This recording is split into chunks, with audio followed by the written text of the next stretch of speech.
Welcome to the Health Zone. I am Dr. Toju Chikiobi, but everybody calls me Dr. Toju. On today's episode, we will be discussing Ebola. And with us here in the studio is Dr. Akan Otu to teach us everything we need to know about Ebola. Ebola is a highly contagious disease as well as a highly deadly disease. And so for that reason, it is important that we learn as much as possible about it. So please don't go away. Stay with us here on this program as we learn as much as we can to protect ourselves from Ebola.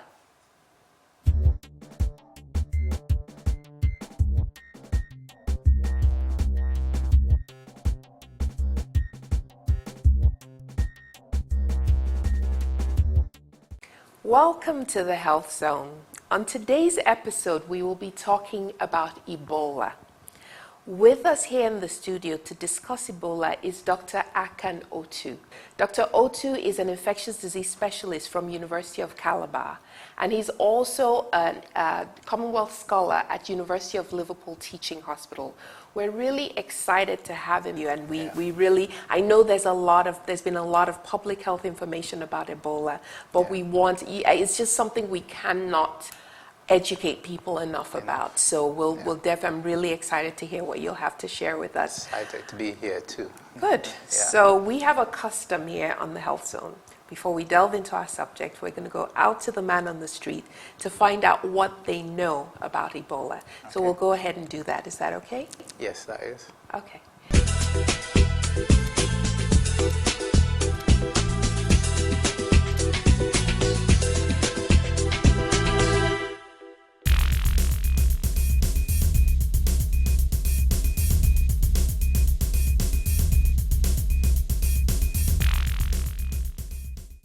Welcome to the Man on the Street segment of Health Zone.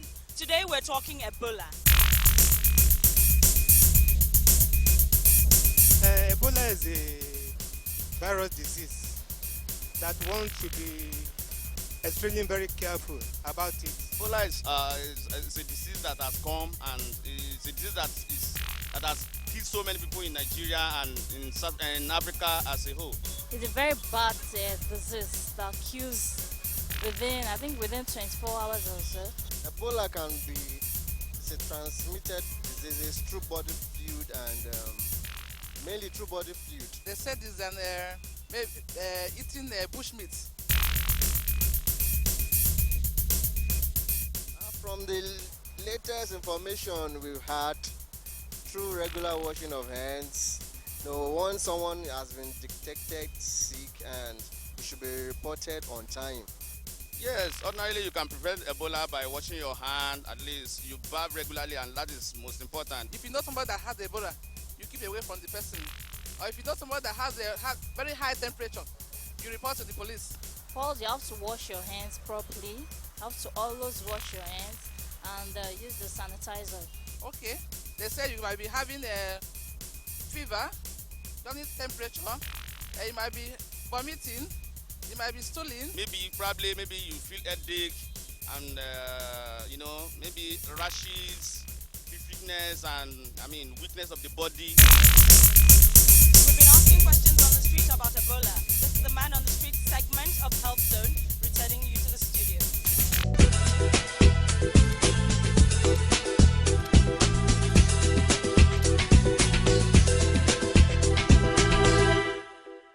Welcome back to the Health Zone. Today we're talking about Ebola with Dr. Akan Otu. So Dr. Otu, what is Ebola? Ebola is, I think the current terminology for it is Ebola virus disease. But previously it was called Ebola hemorrhagic fever. So it's a fever, or it's a disease that presents with fever and a lot of bleeding in a certain percentage of the people that have it. And there are 5 types of the virus, but 4 of them actually cause disease among humans. So it's something that involves animals, and the animals could serve as what we call reservoirs. And these animals that I'm referring to include the fruit bat, the monkeys, the apes, and even the chimpanzees. So how does one get Ebola?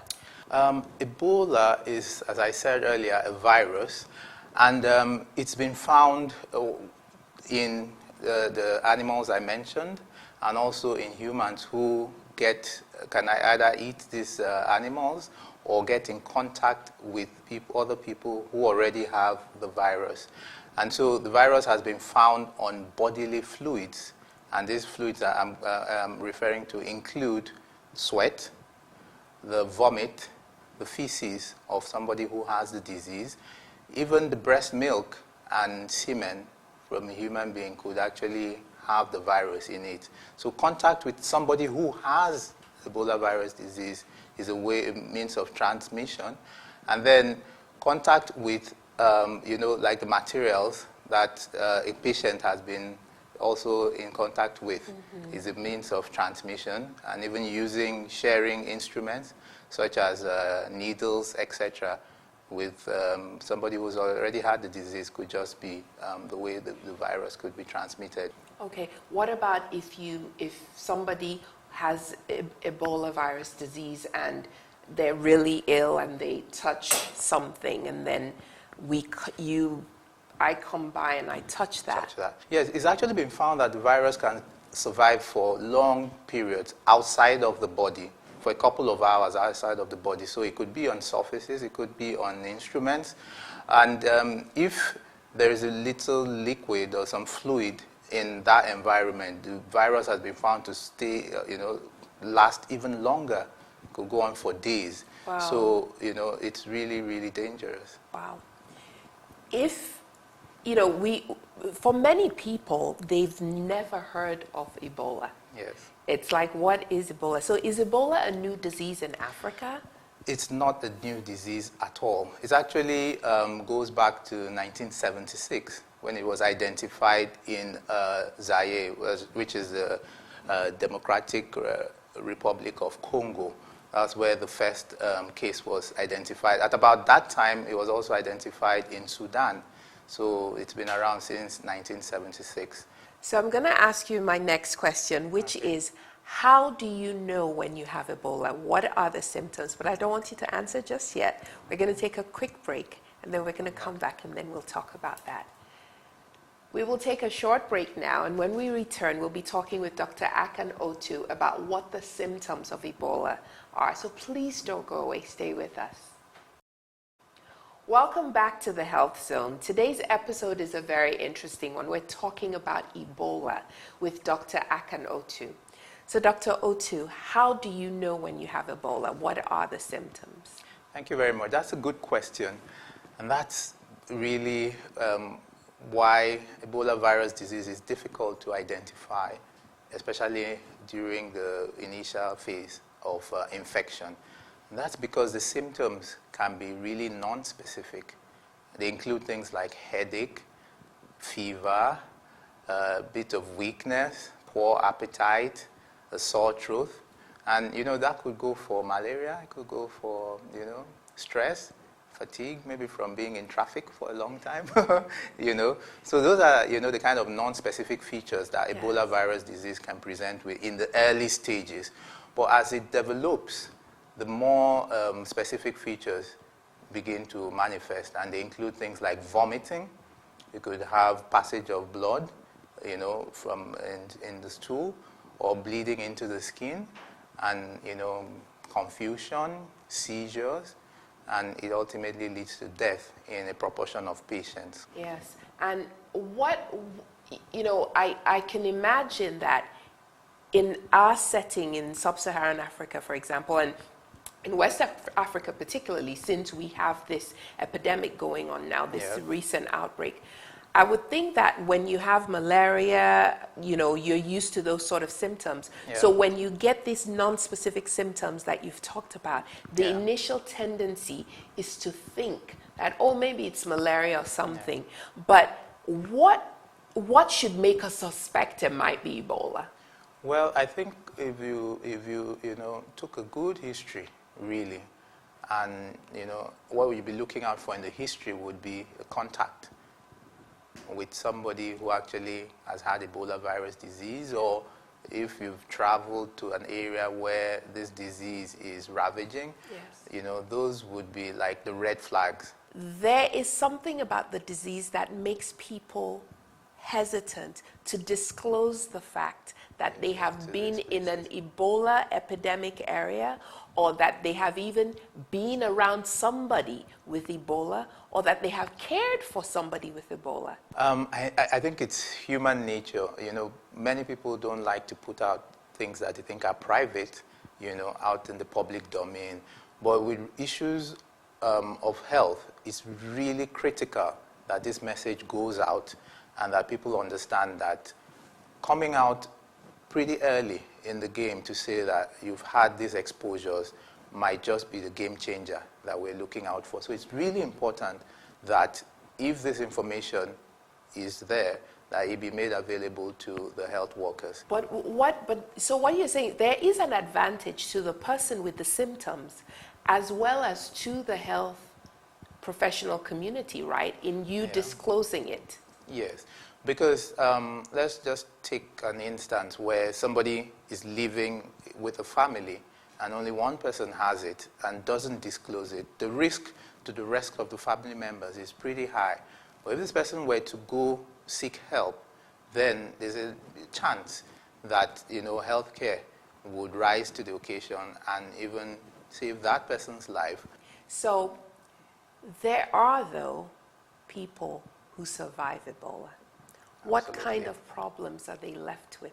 Well, the people that survive Ebola tend to have problems that last for weeks to months afterwards. And, they could come down with problems such as, nervous system problems with sensation. They might have hair loss. They might have some memory problems. And, they might have adjustment problems, adjusting back into society. I think that's very important because they get stigmatized in the process of, going through this disease and surviving. So people keep suspecting that they've not completely recovered.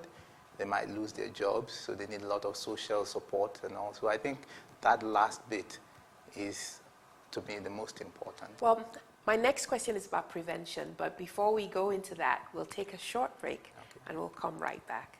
So please stay with us, don't go away. When we come back, we will learn what kind of preventive measures we can take to make sure that we don't get Ebola virus disease. Welcome back to the Health Zone. On today's episode, we're talking with Dr. Otu about Ebola. So Dr. Otu, how do we prevent Ebola? And then we'll talk about how we treat it. How do we prevent Ebola? Because there's a link between, let's not do it that way. Let's talk about how do we treat it first, because then, there's a direct link between the treatment and the prevention. So how do we treat Ebola? Well, I'll start by saying there's no cure for Ebola virus disease because I guess there's a lot out there and, information could get mixed up. Well, I think there's agreement that is, as at present, no cure for Ebola virus disease. So all that is done in the health settings is basically supportive care. Given that, as also you said, there is no cure for the disease, it behooves us then, I love that word, behooves, it behooves us then to do everything we can to prevent the disease, right? Yeah. So what is prevention for Ebola? Prevention would have to go back to health education, which is the bedrock of any beautiful public health intervention. And so it's important to get out the right messages on Ebola virus disease, and this would include the symptoms, the transmission, how it's transmitted, and most importantly, what people would have to do, to prevent them from getting it. And so the messages would have to, have practical measures such as hand washing or use of hand sanitizers as a priority, and also not getting in contact with people who might have the disease, not only the people, but even the materials or instruments or needles that might have been used for them. Yes. And this is more in keeping with or more useful for healthcare workers who might have to take care of these people. Let's talk about the worst case scenario. Okay. you're in contact with somebody who has Ebola, or you've been in an area where there was Ebola. All right? Okay. What should you, if you think, oh my goodness, I'm feeling a bit weird, I have a slight headache, or my joints are aching, and you know, maybe nobody else knows, but you know that Yeah. you've been somewhere where there was Ebola, what should you do? I think you should rush for your phone Yes. and call the Ebola helpline. Okay. And you know, the experts are out there. They're going to swing into action, and they're going to, you know, get you tested for Ebola virus disease. And you remember what we said earlier, that's actually your best shot at living if you identified early. So that's the way to go. So now you've called the helpline, Yeah. and they're sending people to you. Yeah. And there's lots of traffic, right? yeah. And it takes them hours to get to you. Okay. What should you do in the interim? Well, very good question too. You need to apply very sensible and practical solutions. One thing to do would be to get away from everybody, your family, your loved ones, no matter how difficult that sounds. Go to an isolated place and, you know, keep to yourself as best as possible. If you're eating, you shouldn't share utensils, you know, and generally keep to yourself as much as you possibly can till help comes. Okay, all right, that's really good advice. So a lot of this that we've talked about today is really human behavior. Yeah. And it's having a sense of responsibility to self and a sense of responsibility to the community, because this is a disease with a high mortality rate. Yeah. You know, and so I really, really appreciate your being here on the show with us, Dr. Otu. It's been very enlightening, and you know, again, like we said, you know, this is an ongoing thing in West Africa, and so we have to stay vigilant. We have to stay alert in the places that are fortunate not to have it at this point in time. So thank you very, very much for being with us here on the show, and please come back again. We'd love to have you again to talk on some other subject for us.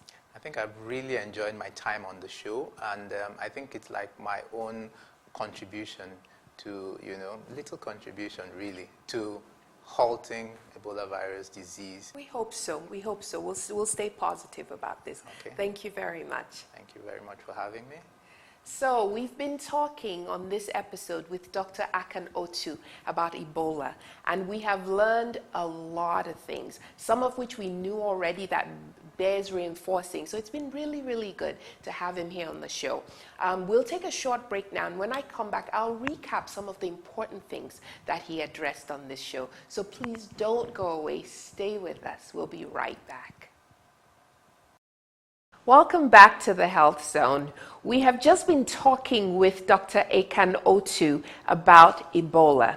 So let's remember the most important things from what you've heard today. Ebola is a deadly disease with no cure.